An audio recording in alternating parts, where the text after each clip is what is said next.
Hello, welcome to today's video. I'm going to be doing something different today. Instead of role-playing, I'm going to be reading, and the book that I'm going to be reading is Twilight by Stephanie Meyer, however it's pronounced. This video was requested recently by, I believe it was The Light Side of the Dark Side. So, obviously I'm not going to read the whole book in one sitting, because who's got that kind of time, right? But I'm hoping to get at least the first couple chapters done for this video. So, sit back, relax, and enjoy the video.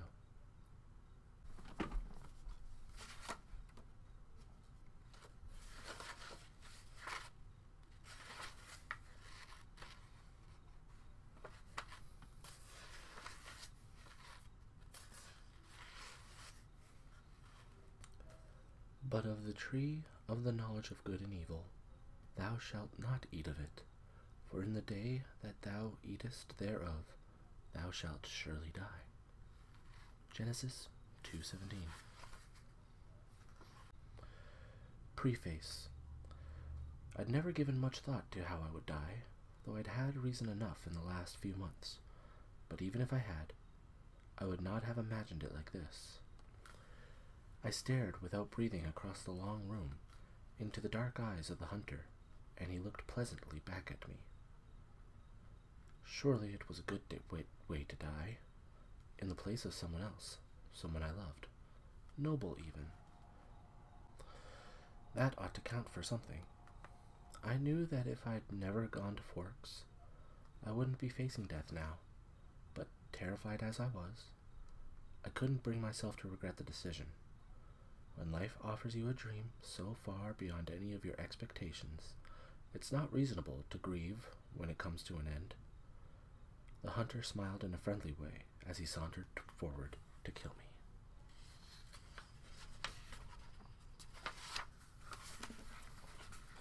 Chapter 1. First Sight. My mother drove me to the airport with the windows rolled down. It was 75 degrees in Phoenix. The sky a perfect, cloudless blue. I was wearing my favorite shirt, sleeveless, white eyelet lace. I was wearing it as a farewell gesture. My carry-on item was a parka. In the Olympic Peninsula of northwestern Washington state, a small town named Forks exists under a near-constant cover of clouds. It rains on this inconsequential town more than any other place in the United States of America. It was from this town and its gloomy, omnipresent shade that my mother escaped with me when I was only a few months old. It was in this town that I'd been compelled to spend a month every summer until I was 14. That was the year I finally put my foot down. These past 3 summers, my dad, Charlie, vacationed with me in California for 2 weeks instead. It was to Forks that I now exiled myself, an action that I took with great horror. I detested Forks. I loved Phoenix. I loved the sun and the blistering heat. I loved the vigorous, sprawling city. Bella, my mom said to me, the last of 1,000 times before I got on the plane, you don't have to do this. My mom looks like me, except with short hair and laugh lines. I felt a spasm of panic as I stared at her wide, childlike eyes. How could I leave my loving, erratic, harebrained mother to fend for herself? Of course, she had Phil now, so the bills would probably get paid. There would be food in the refrigerator, gas in her car, and someone to call when she got lost. But still, I want to go, I lied. I had always been a bad liar, but I'd been saying this lie so frequently lately that it sounded almost convincing now. Tell Charlie I said hi. I will. I'll see you soon, she insisted. You can come home whenever you want. I'll come right back as soon as you need me. But I could see the sacrifice in her eyes behind the promise. Don't worry about me, I urged. It will be great. I love you, Mom. She hugged me tightly for a minute, and then I got on the plane, and she was gone. It's a 4-hour flight from Phoenix to Seattle, another hour in a small plane up to Port Angeles, and then an hour drive back down to Forks. Flying doesn't bother me. The hour in the car with Charlie, though, I was a little worried about. Charlie had really been fairly nice about the whole thing. He seemed genuinely pleased that I was coming to live with him for the first time with any degree of permanence. He'd already gotten me registered for high school and was going to help me get a car. But it was sure to be awkward with Charlie. Neither of us was what anyone would call verbose, and I didn't know what there was to say regardless.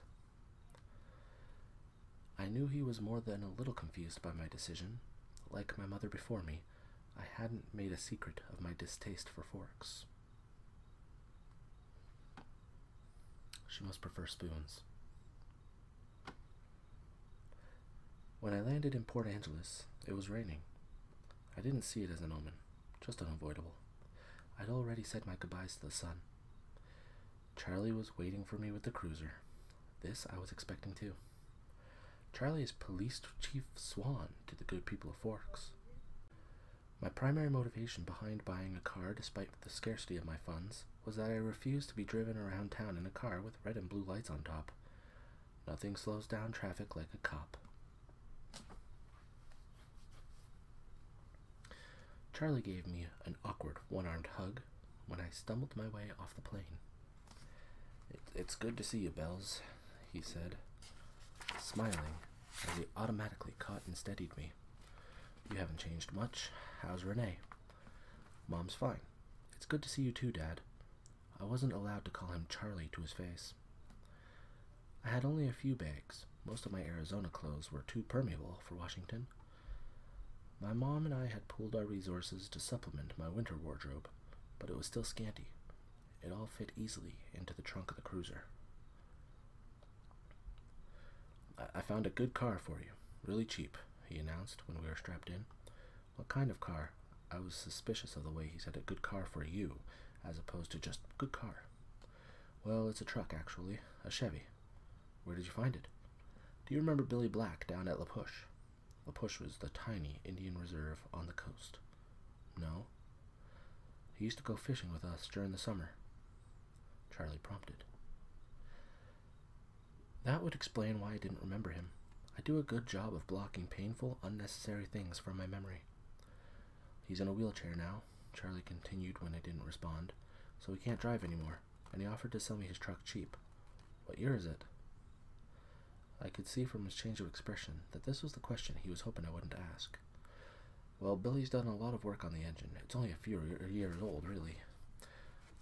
I hoped he didn't think so little of me as to believe I would give up that easily. When did he buy it? He bought it in 1984, I think. Did he buy it new? Well, no. I think it was new in the early 60s, or late 50s at the earliest, he admitted sheepishly. Dad, I don't really know anything about cars. I wouldn't be able to fix it if anything went wrong, and I couldn't afford a mechanic. Really, Bella, the thing runs great. They don't build them like that anymore. The thing, I thought to myself. It had possibilities, as a nickname at the very least. How cheap is cheap? After all, that was the part I couldn't compromise on. Well, honey, I kind of already bought it for you, as a homecoming gift. Charlie peeked sideways at me with a hopeful expression. Wow. Free. You didn't need to do that, Dad. I was going to buy myself a car. I don't mind. I want you to be happy here. He was looking ahead at the road when he said this. Charlie wasn't comfortable with expressing his emotions out loud. I inherited that from him, so I was looking straight ahead as I responded. That's really nice, Dad. Thanks. I really appreciate it. No need to add that my being happy in Forks is an impossibility. He didn't need to suffer along with me, and I never looked a free truck in the mouth. Or engine. Well, now you're welcome, he mumbled, embarrassed by my thanks. We exchanged a few more comments on the weather, which was wet. And that was pretty much it for conversation. We stared out the window in silence.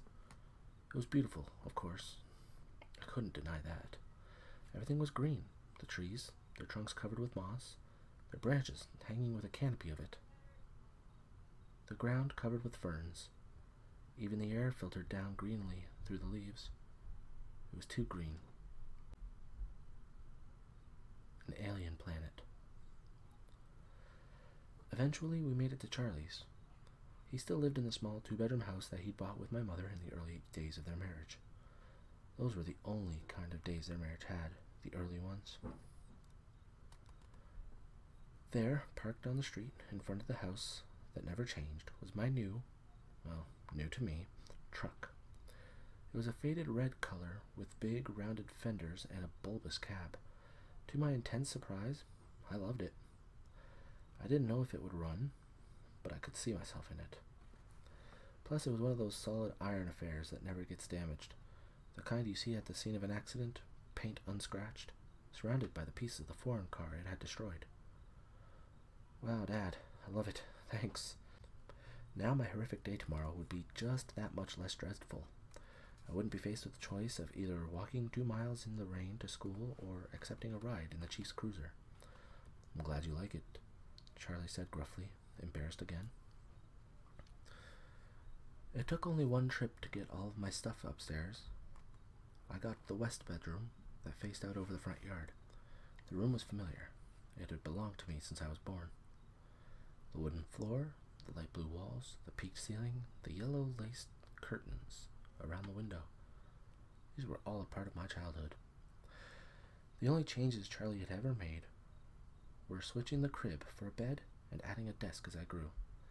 The desk now held a second-hand computer with the phone line for the modem stapled along the floor to the nearest phone jack.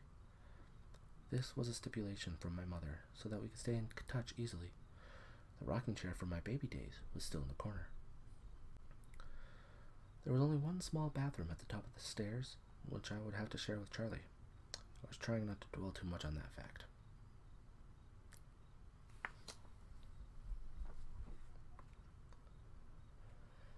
One of the best things about Charlie is he doesn't hover. He left me alone to unpack and get settled, a fear that would have been altogether impossible for my mother. It was nice to be alone, not to have to smile and look pleased. A relief to stare dejectedly out the window at the sheeting rain and let just a few tears escape. I wasn't in the mood to go on a real crying jag. I would save that for bedtime, when I would have to think about the coming morning. Forks High School had a frightening total of only 357, now 58, students. There were more than 700 people in my junior class alone back home. All the kids here had grown up together. Their grandparents had been toddlers together. I would be the new girl from the big city, a curiosity, a freak. Maybe if I looked like a girl from Phoenix should, I could use this to my advantage. But physically, I'd never fit in anywhere. I should be tan, sporty, blonde, a volleyball player, or a cheerleader perhaps. All the things that go with living in the Valley of the Sun. Instead, I was ivory-skinned without even the excuse of blue eyes or red hair. Despite the constant sunshine, I had always been slender, but soft somehow. Obviously not an athlete. I didn't have the necessary hand-eye coordination to play sports without humiliating myself and harming both myself and anyone else who stood too close. But that's no good.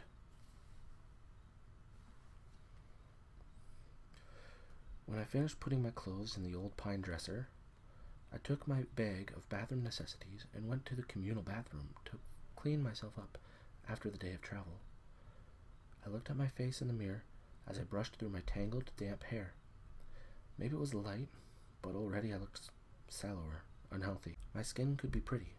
It was very clear, almost translucent looking, but it all depended on color. I had no color here.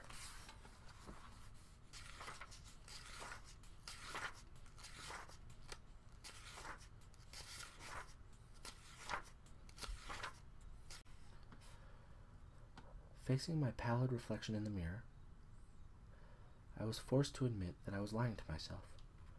It wasn't just physically that I'd never fit in, and if I couldn't find a niche in a school with 300,000 people, what were my chances here? I didn't relate well to people my age. Maybe the truth was that I didn't relate well to people, period. Even my mother, who I was closer to than anyone else on the planet, was never in harmony with me, never on exactly the same page. Sometimes I wondered if I was seeing the same things through my eyes than the rest of the world was seeing through theirs. Maybe there was a glitch in my brain. But the cause didn't matter. All that mattered was the effect, and tomorrow would be just the beginning. I didn't sleep well that night, even after I was done crying. The constant whooshing of the rain and wind across the roof wouldn't fade into the background.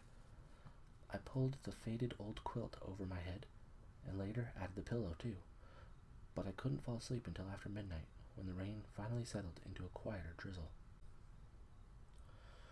Thick fog was all I could see out my window in the morning, and I could feel the claustrophobia creeping up on me.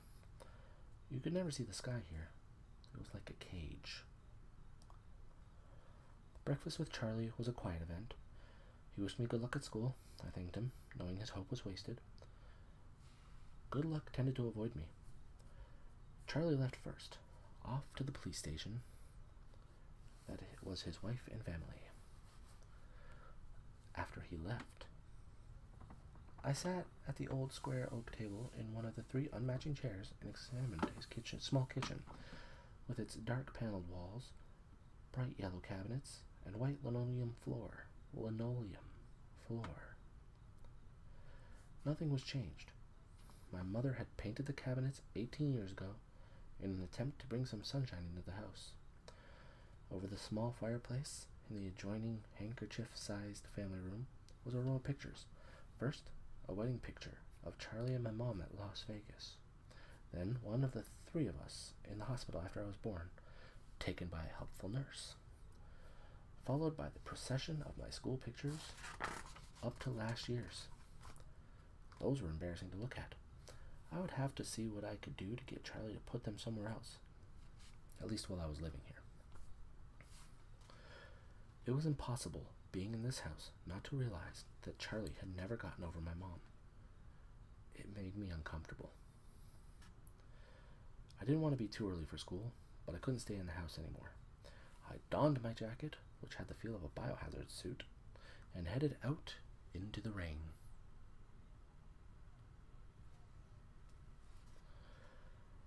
It was just drizzling still, not enough to soak me through immediately as I reached for the house key that was always hidden under the eaves by the door and locked up. The sloshing of my new waterproof boots was unnerving. I missed the normal crunch of gravel as I walked. I couldn't pause and admire the truck again as I wanted.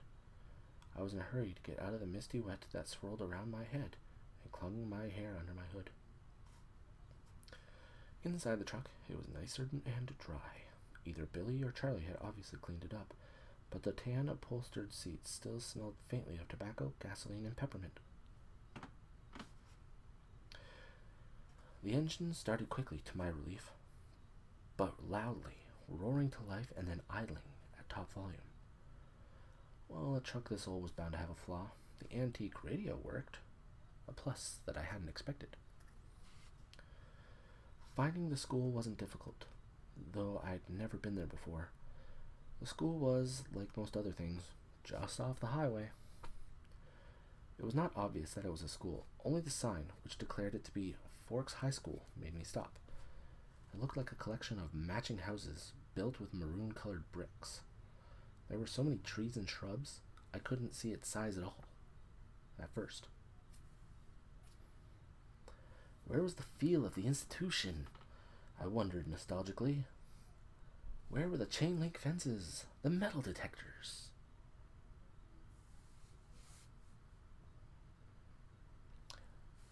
I personally didn't have that experience. It must be a small town thing.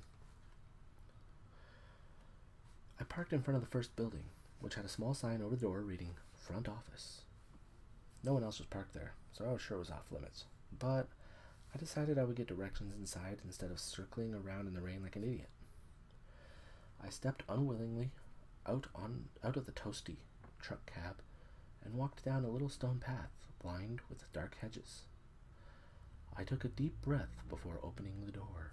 Creak. No? Okay. Inside, it was brightly lit and warmer than I'd hoped. The office was small, a little waiting area with padded folding chairs, orange-flecked commercial carpet, notices and awards cluttering the walls, a big clock ticking loudly.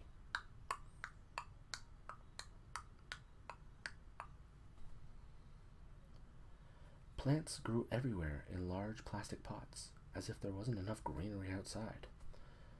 The room was cut in half by a long counter, cluttered with wire baskets full of papers and brightly colored flyers taped to its front. There were 3 desks behind the counter, one of which was manned by a large red-haired woman wearing glasses. She was wearing a purple t-shirt, which immediately made me feel overdressed.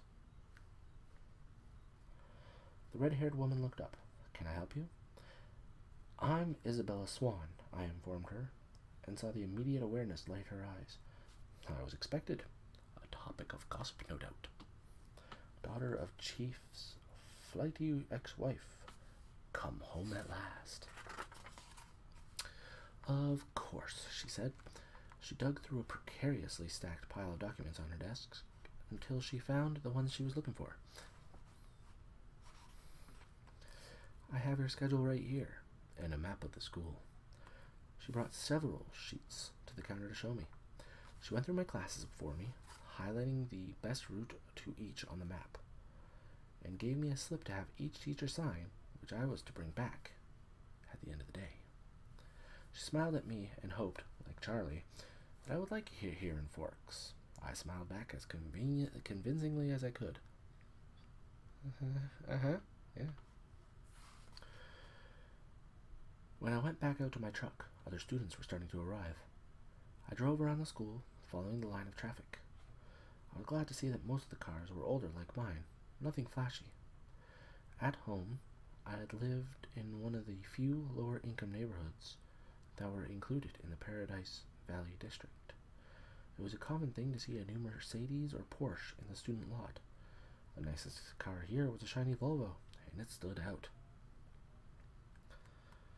Still, I cut the engine as soon as I was in a spot, so that the thunderous volume wouldn't draw attention to me.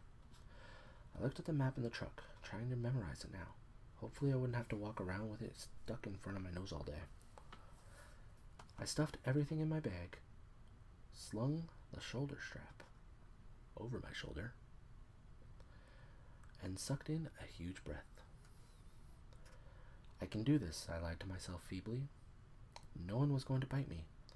I finally exhaled and stepped out of the truck.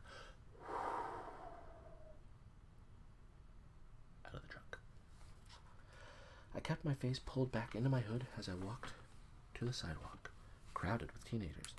My plain black jacket didn't stand out, I noticed with relief.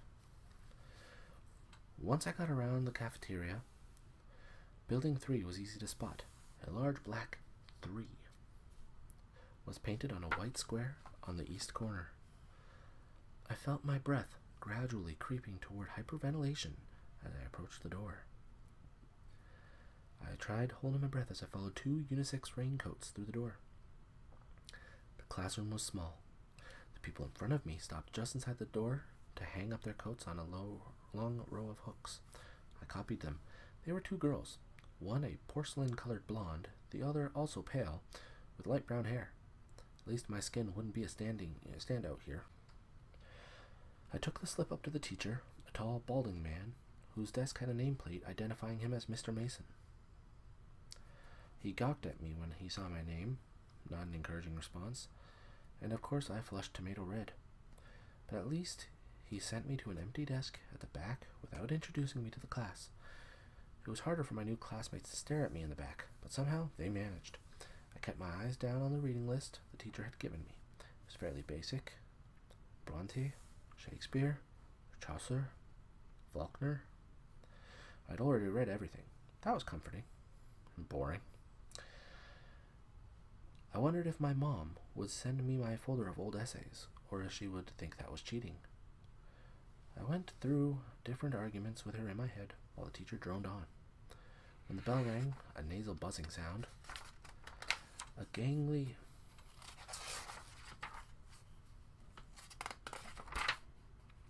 boy with skin problems and hair black as oil slick leaned across the aisle to talk to me. "You're Isabella Swan, aren't you?" He looked like the overly helpful chess club type. I'm the chess club type. "Bella," I corrected. Everyone within a 3-seat radius turned to look at me. "What's your next class?" he asked. I had to check in my bag. Government with Jefferson in Building 6. There was nowhere to look without meeting curious eyes. "I'm headed toward Building 4. I could show you the way." Definitely over-helpful. "I'm Eric," he added. I smiled tentatively. "Thanks." We got our jackets and headed out into the rain, which had picked up. I could have sworn several people behind us were walking close enough to eavesdrop. I hoped I wasn't getting paranoid. "So this is a lot different than Phoenix, huh?" he asked. "Very. It doesn't rain much there, does it?" 3 or 4 times a year." "Wow, what must that be like?" he wondered. "Sunny," I told him. "You don't look very tan." My mother is part albino. He studied my face apprehensively, and I sighed. It looked like clouds and a sense of humor didn't mix. A few months of this, and I'd forget how to use sarcasm. We walked back behind the cafeteria, to the south buildings by the gym. Eric walked with me right to the door, though it was clearly marked. "Well, good luck," he said as I touched the handle. "Maybe we'll have some other classes together." He sounded hopeful. He really did. I smiled at him vaguely and went inside. The rest of the morning passed in about the same fashion. My trigonometry teacher, Mr. Werner, who I would have hated anyway just because of the subject he taught, was the only one who made me stand in front of the class and introduce myself. I stammered, blushed, and tripped over my own boots on my way to my seat. After 2 classes, I started to recognize several of the faces in each class. There was always someone braver than the others who would introduce themselves and ask me questions about how I was liking forks. I tried to be diplomatic, but mostly I just lied a lot. At least I never needed the map. One girl sat next to me in both Trig and Spanish, and she walked with me to the cafeteria for lunch. She was tiny, several inches shorter than my 5 feet 4 inches. But her wildly curly hair made up a lot of the difference between our heights. Couldn't remember her name, so I smiled and nodded as she prattled on about teachers and classes. I didn't try to keep up. We sat at the end of a full table with several of her friends, who she introduced to me. I forgot all their names as soon as she spoke them. They seemed impressed by her bravery in speaking to me. The boy from English, Eric, waved at me from across the room. It was there, sitting in the lunchroom, trying to make conversation with several curious strangers, that I first saw them. They were sitting in the corner of the cafeteria, as far away from where I sat as possible in the long room. There were 5 of them. They weren't talking. They weren't eating. Though they each had a tray of untouched food in front of them. They weren't gawking at me, unlike most of the other students, so it was safe to stare at them without fear of meeting an excessively interested pair of eyes. But it was none of these things that caught and held my attention. They didn't look anything alike. Of the 3 boys, one was big, muscled like a serious weightlifter, with dark curly hair. Another was taller, leaner, but still muscular and honey blonde. The last was lanky, less bulky, with untidy, bronze-colored hair. He was more boyish than the others, who looked like they could be in college, or even teachers here rather than students. The girls were opposites. The tall one was statuesque. She had a beautiful figure, the kind you saw on the cover of the Sports Illustrated swimsuit issue. The kind that made every girl around her take a hit on her self-esteem just by being in the same room. Her hair was golden, gently waving to the middle of her back. The short girl was pixie-like, thin in the extreme, with small features. Her hair was a deep black, cropped short, and pointing in every direction. And yet they were all exactly alike. Every one of them was chalky pale, the palest of all the students living in this sunless town, paler than me, the albino. They all had very dark eyes, despite the range in their hair tones. They also had dark shadows under those eyes, purplish, bruise-like shadows, as if they were all suffering from a sleepless night, or almost done recovering from a broken nose. Though their noses, all their features, were straight, perfect, angular. Not like mine. Not like mine at all. But all this is not why I couldn't look away. I stared because their faces, so different, so similar, were all devastatingly, inhumanly beautiful. They were faces you would never expect to see except perhaps on the airbrushed pages of the fashion magazines, or painted by an old master as the face of an angel. It was hard to decide who was the most beautiful, maybe the perfect blonde girl or the bronze-haired boy. They were all looking away from each other, away from the other students, away from anything in particular as far as I could tell. As I watched, the small girl rose with her tray, unopened soda, unbitten apple, and walked away with a quick, graceful lope that belonged on a runway. I watched, amazed at her lithe dancer step, till she dumped her tray and glided through the back door, faster than I would have thought possible. My eyes darted back to the others, who sat unchanging. Who are they? I asked the girl from my Spanish class, whose name I'd forgotten. As she looked up to see who I meant, though already knowing probably from my tone, suddenly he looked at her. The thinner one, the boyish one, the youngest perhaps. He looked at my neighbor for just a fraction of a second, and then his dark eyes flickered to mine.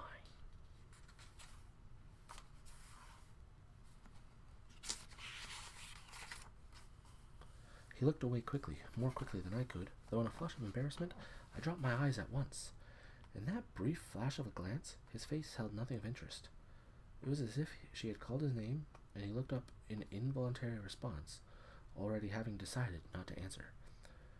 My neighbor giggled in embarrassment, looking at the table like I did. That's Edward and Emmett Cullen, and Rosalie and Jasper Hale. The one who left was Alice Cullen. They all lived together with Dr. Cullen and his wife. She said this under her breath. I glanced sideways at the beautiful boy, who was looking at his tray now, picking a bagel to pieces with long, pale fingers.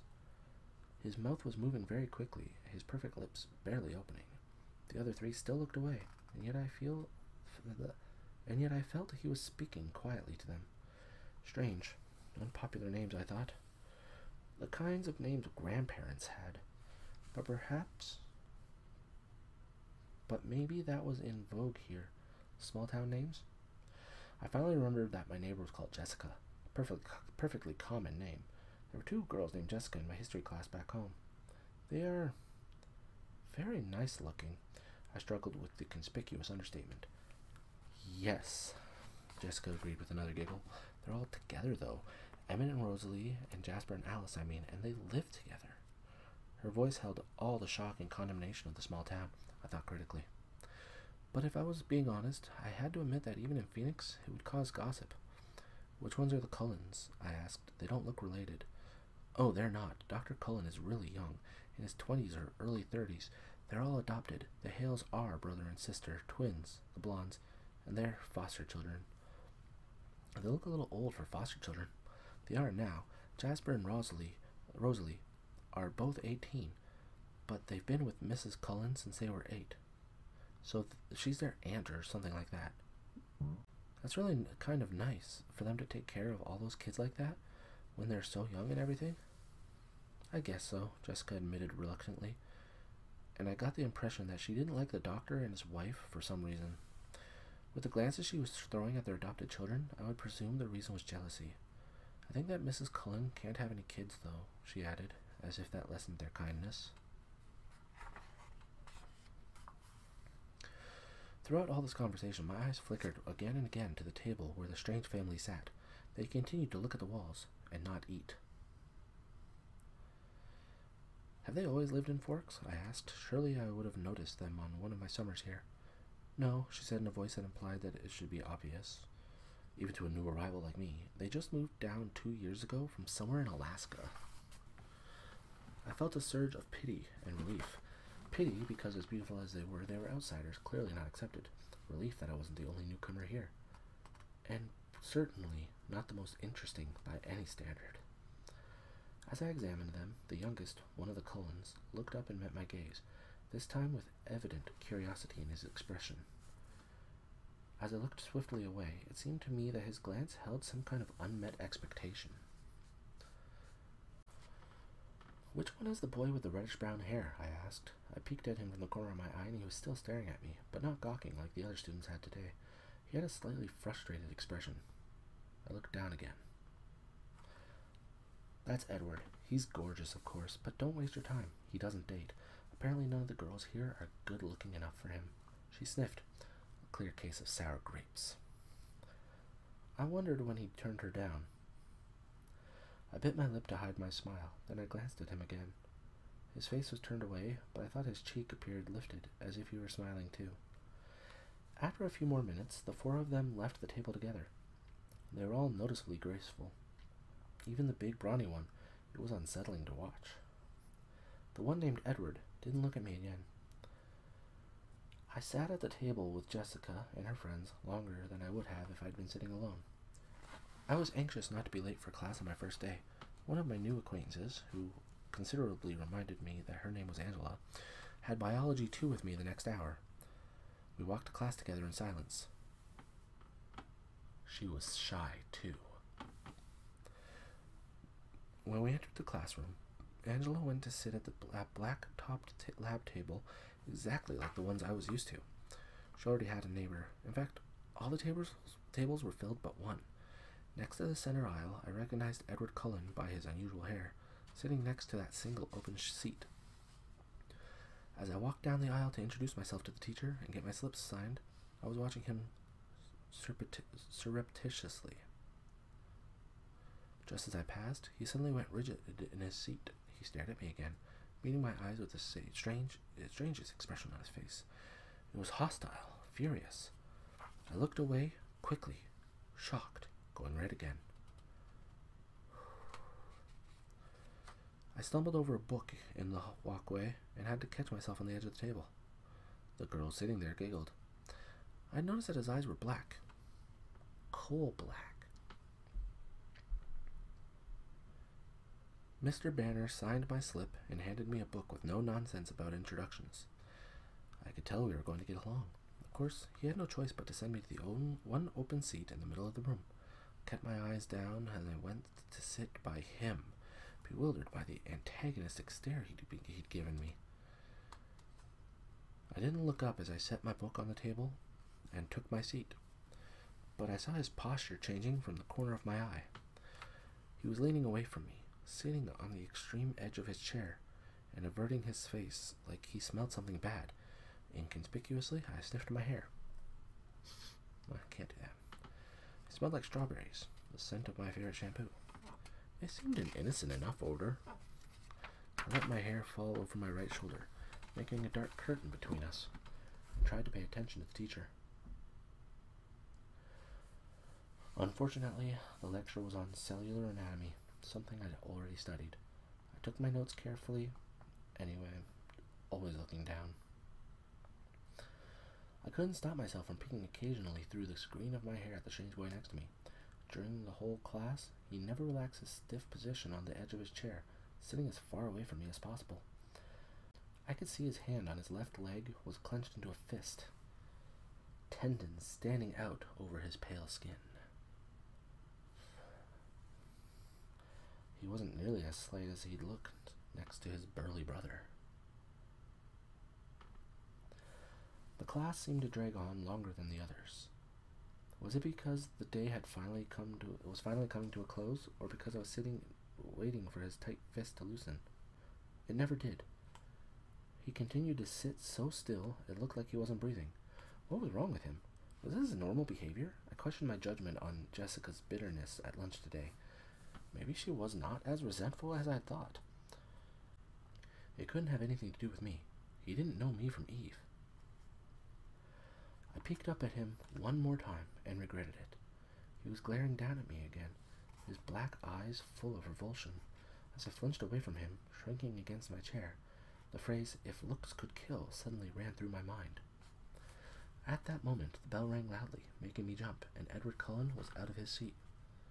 Fluidly, he rose. He was much taller than I'd thought, his back to me, and he was out the door before anyone else was out of their seat. I was sat frozen in my seat, staring blankly after him. He was so mean. It wasn't fair. I began gathering up my things slowly, trying to block the anger that filled me, for fear my eyes would tear up. For some reason, my temper was hardwired to my tear ducts. I usually cried when I was angry, a humiliating tendency. "Aren't you Isabella Swan?" a male voice asked. I looked up to see a cute baby-faced boy, his pale blonde hair carefully gelled into orderly spikes, smiling at me in a friendly way. He obviously didn't think I smelled bad. "Bella," I corrected him, with a smile. "I'm Mike." "Hi, Mike. Do you need any help finding your next class? I'm headed to the gym, actually. I think I can find it." "That's my next class, too." He seemed thrilled, though it wasn't that big of a coincidence in a school this small. We walked to class together. He was a chatterer. He supplied most of the conversation, which made it easy for me. He lived in California till he was 10, so he knew how I felt about the sun. It turned out he was in my English class also. He was the nicest person I'd met today. But as we were entering the gym, he asked, "So did you stab Edward Cullen with a pencil or what? I've never seen him act like that." I cringed. So I wasn't the only one who had noticed, and apparently that wasn't Edward Cullen's usual behavior. I decided to play dumb. "Was that the boy I sat next to in biology?" I asked artlessly. "Yes," he said. He looked like he was in pain or something. "I don't know," I responded. I never spoke to him. "He's a weird guy." Mike lingered by me instead of heading to the changing room. Dressing room. "If I were lucky enough to sit by you, I would have talked to you." That's small town flirting. I smiled at him before walking through the girls' locker room door. He was friendly and clearly admiring, but it wasn't enough to ease my irritation. The gym teacher, Coach Clapp, found me a uniform that didn't make me dress down for today's class.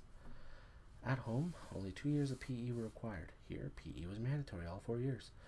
Forks was literally my personal hell on earth. I loved gym class. I watched 4 volleyball games running simultaneously, remembering how many injuries I had sustained and inflicted playing volleyball. I felt faintly nauseated. The final bell rang at last. I walked slowly to the office to return my paperwork. The rain had drifted away, but the wind was strong and colder. I wrapped my arms around myself. When I walked into the warm office, I almost turned around and walked back out. Edward Cullen was standing at the desk in front of me.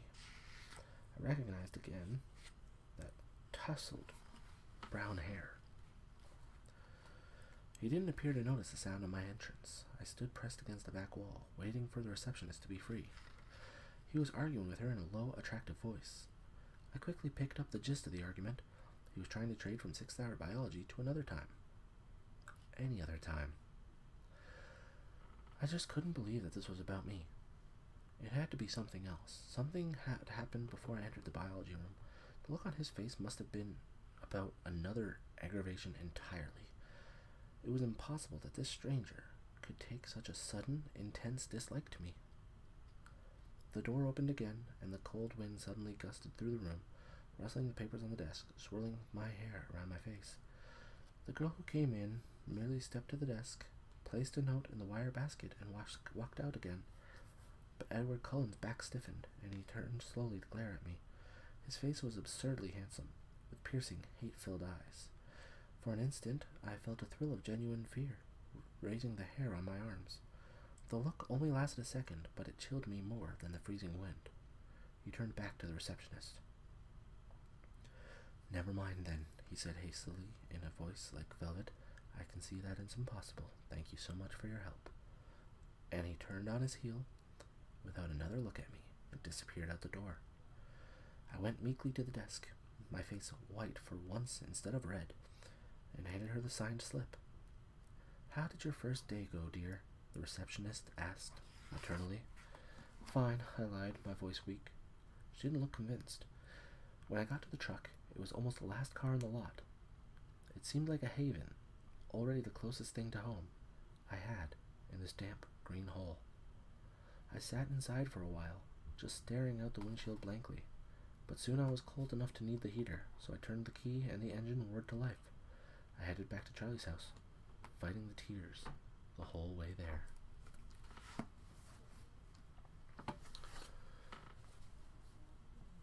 These chapters are long. Well, I hope you enjoyed chapter 1 of Twilight. Chapter 1's a lot longer than I expected. I've never actually read the book, but I guess I'm going to have to keep reading it now, because once you read the first chapter, you have to keep reading. Alright. So, thanks for watching. Have a relaxing day.